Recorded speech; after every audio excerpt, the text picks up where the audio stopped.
Market में अगर आपको 2 से 3% का प्रॉफिट प्रोजेक्शन मिलता है तो ही आप इस मार्केट में एंटर करिए। आप 10-15% का एक्सपेक्टेशन लेके चलोगे तो ये मार्केट आपको बुरी तरीके से सिर्फ पीटेगा और ये इतना ज्यादा तोड़ देगा कि लोगों का मार्केट के ऊपर से भरोसा उठ जाएगा। अब आज के टाइम पे हम लोग इंडिगो के शेयर्स के बारे में बात कर लेते हैं। तो इंडिगो के एक तरीके से एयरलाइन माफिया कहा जाता है। मैंने इसके ऊपर एक पूरा इंडेप्थ वीडियो भी मैंने बनाया कि इंडिगो मार्केट में कैसा मोनोपोली रोल प्ले कर रहा है और आने वाले टाइम में स्टॉक हमें कितना पेन दे सकता है। गवर्नमेंट ने न्यू रूल पास किया था जिसकी वजह से कैप्टन के फ्लाइट आवर्स को रिड्यूस कर दिया गया था। अब ये एम्प्लॉय के लिए तो बहुत ही ज्यादा बेनिफिशियल हो गया, बट इंडिगो की कंपनी के लिए बहुत ही ज्यादा नुकसानदायक चीज हो गई।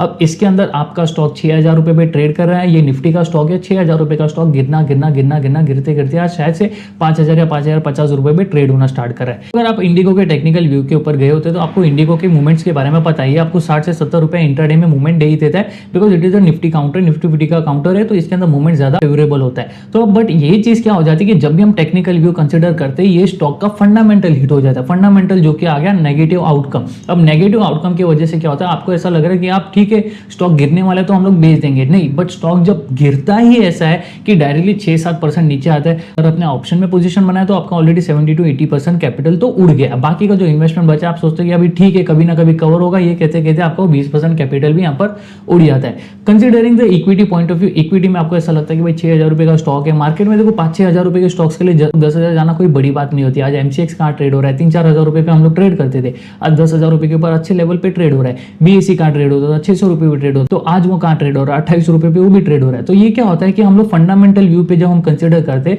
तो स्टॉक्स मल्टी बैगर बनते। ये हो गया मार्केट सिनेरियोस के ऊपर। अब बात करते हैं कि मार्केट का फ्यूचर आउटकम क्या होगा। देखो मार्केट में 7000 स्क्रिप्ट है। इंडेक्स में मैं कंसिडर करता हूँ चलो 250 से लेकर 450 स्टॉक्स ही मार्केट में है जिसके अंदर आप फ्यूचर एंड ऑप्शन पोजीशन बना सकते हो और जो शायद एफआईज बहुत ही एक्टिवली इन स्टॉक्स के अंदर ट्रेड करते।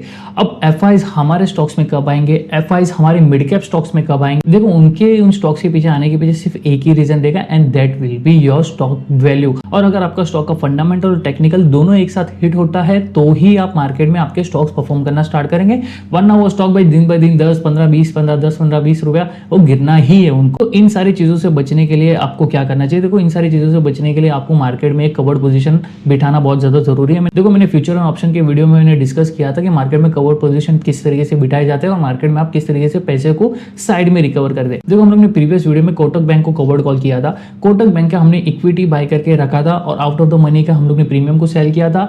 एक्चुअल में वो आउट ऑफ द मनी का प्रीमियम नहीं था, एक्चुअल में वो सपोर्ट और रेजिस्टेंस के हम लोग ने स्ट्राइक प्राइस को सेल किया था। मैं कह रहा था कि भाई कोटक बैंक का नीचे का स्टॉप लॉस था 2040 का और अपसाइड में जो टारगेट था 2160 का। तो हमने क्या किया था 2160 का जो प्रीमियम था जो चल रहा था 20-22 रुपए पे, हमने उसको वहां सेल कर दिया था और 2050 का जो पुट का प्रीमियम था उसको भी हमने वहां पर सेल कर दिया था और सामने हम लोग ने मार्केट में डिलीवरी बाय कर दिया था। अब मैं यहाँ पर आपको बता देता हूँ कि ऑलरेडी कोटक बैंक 2140-2150 के ऊपर ट्रेड करना स्टार्ट कर दिया, यानी कि 50 से 60 पॉइंट तो आपका इक्विटी में यहाँ पर बुक हो गया।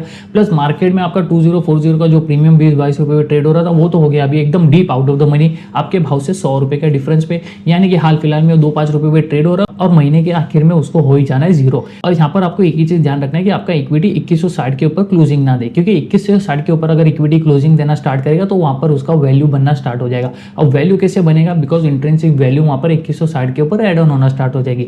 बट अगर 2160 के ऊपर ही क्लोज होता है इक्विटी तो आपका 2160 पे 70-80 पॉइंट्स रुपीज प्रॉफिट हो जाएगा, प्लस 2160 का कॉल ऑप्शन जो जीरो होना है वो भी जीरो हो जाएगा और जो deep out of the money का जो पुट था वो भी यहाँ पर जीरो हो जाएगा। तो कुछ इस तरीके से मार्केट में आपको कवर्ड पोजीशन लेके ही चलना है, तभी आप इस मार्केट में धीरे धीरे तरीके से पैसा बनाएंगे। एंड स्टार्टिंग में आपको हमेशा मार्केट में 2 से 3% का ही रिटर्न एक्सपेक्टेशन लेके चलना है। मार्केट में अगर आपको 2 से 3% का प्रॉफिट प्रोजेक्शन मिलता है तो ही आप इस मार्केट में एंटर करिए। आप 10-15% का एक्सपेक्टेशन लेके चलोगे तो मार्केट आपको बुरी तरीके से सिर्फ पीटेगा। तो कुछ इसी तरीके की और भी वीडियोस में आने वाले टाइम में आपके लिए लेके आते रहूंगा मार्केट सिनेरियोस के ऊपर। तब तक के लिए मेरे साथ बने रहिए मेरे यूट्यूब चैनल पे।